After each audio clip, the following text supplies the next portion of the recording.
Welcome back to Figure Depot. Today we're taking a look at the McFarlane Toys DC Multiverse Wonder Woman. This is her kind of Kingdom Come Golden Eagle armor that's featured in the film that's upcoming. I'm interested to see the film. I wonder what they'll do if, I guess theaters won't be open by the release date. I'm not sure.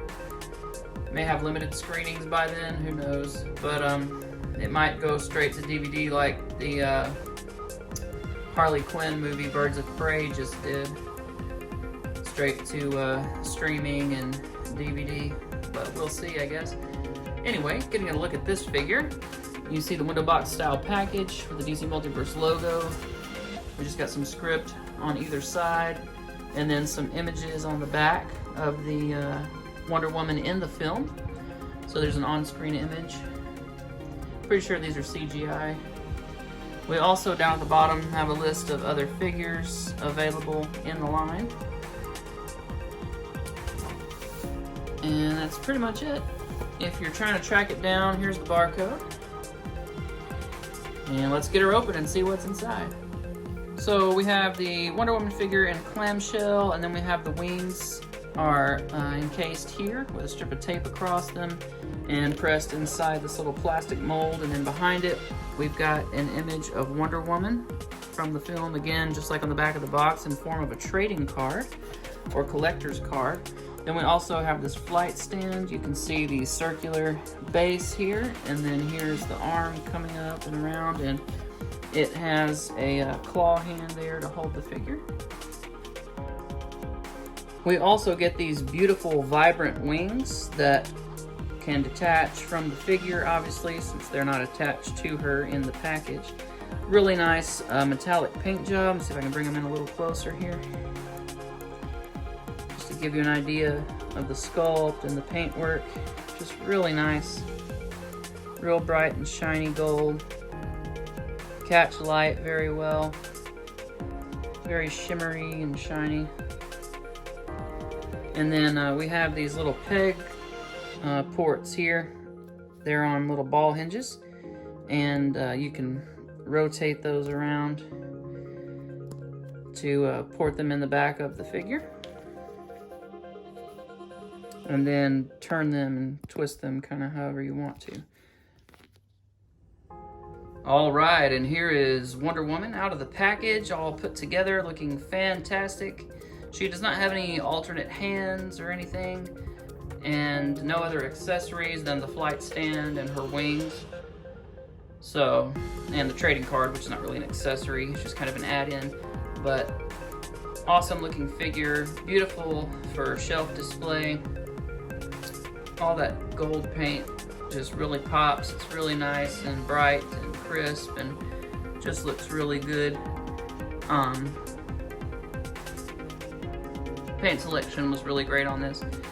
The articulation on these is pretty good. We'll get a look at that here in a minute, but I did just want to kind of get a close-up look at the figure and just let you appreciate sort of a action pose that she can get in, and just kind of get a 360 view all the way around.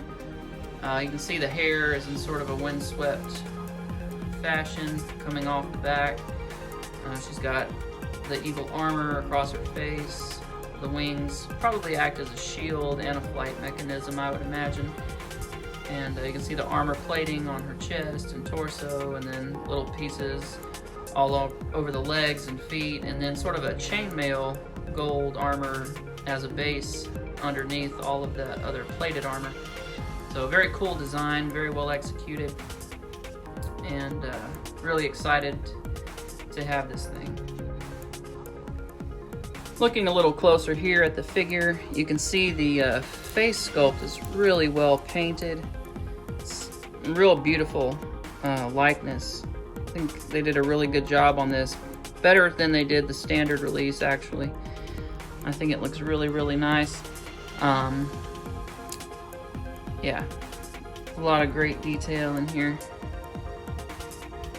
The eyes are nice and sparkly looking.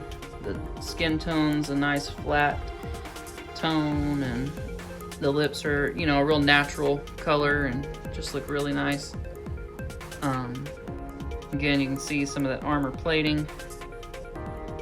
See the chainmail.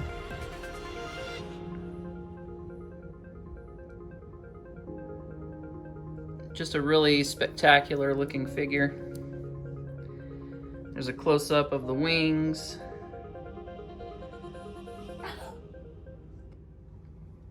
Getting a close-up look at the two faces here, you can see that the standard release, it just seems a little bit less natural than this golden release. The golden one looks so much better in terms of the paint quality, and I don't know if that's just because of the design choice or if that's actually something that happened in production with the standard release that I got, if it just didn't get the same attention as the rest of them, because I've not seen another one yet. These are the only two I've seen so far.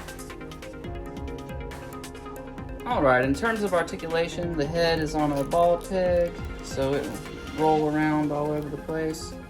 Look up, look down,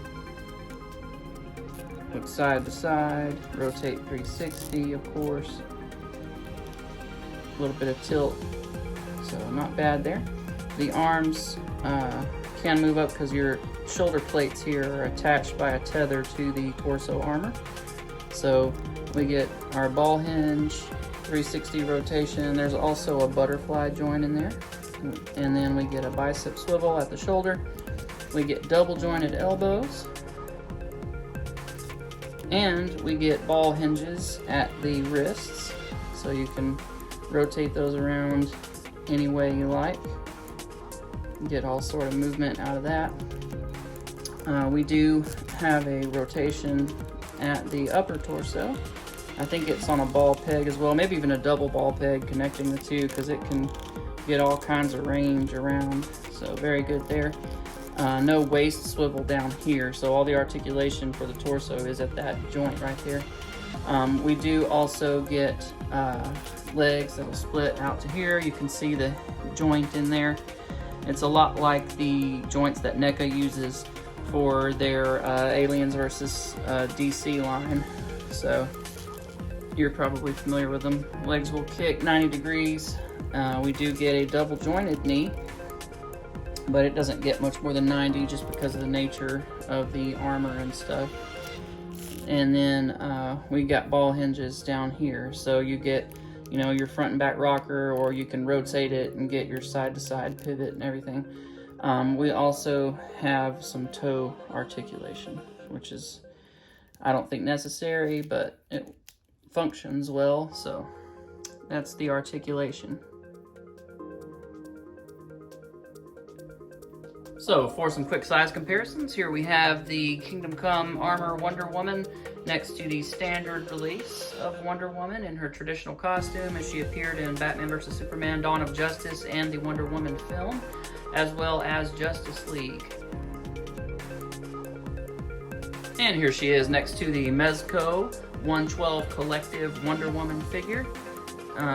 These McFarlane figures are in about a 7.5 inch scale, and the Mezco figures are a true 6 inch. So you can see there's quite a disparity in height there, but both figures, especially in the face, I would say the face is better on this McFarlane in terms of paint and in terms of the actual sculpt and likeness. This McFarlane looks a lot more like Gal Gadot than the Mezco one even does. And for a $20 figure, that's saying something. Alright, and here's our McFarlane Wonder Woman next to the Masters of the Universe Classics Tila by Mattel. And these actually look really cool together. The golds that are used are similar. The one from the Mattel figure is slightly darker, but they both have a nice sheen to them. And they're much closer in height to one another than, of course, the Mezco figure was. And even the Mezco and Mattel Wonder Woman figures come in at about the same height, so this Tila is actually a bit taller. Here's a nice Trinity shot. We have Batman and Superman from the NECA 2-pack versus Aliens collection that I mentioned earlier. These are San Diego and New York Comic Con exclusives, respectively, from a couple years ago. And they look really, really nice, and she looks really nice with them. Just for fun, here she is next to the Mattel Ultimate Ronda Rousey figure and the Jessica Jones Netflix wave, Man-Thing Build-A-Figure wave, Jessica Jones figure. And you can see she towers over each of them quite a bit, given that they're in a 6-inch scale and she's in a 7-inch scale. It's to be expected.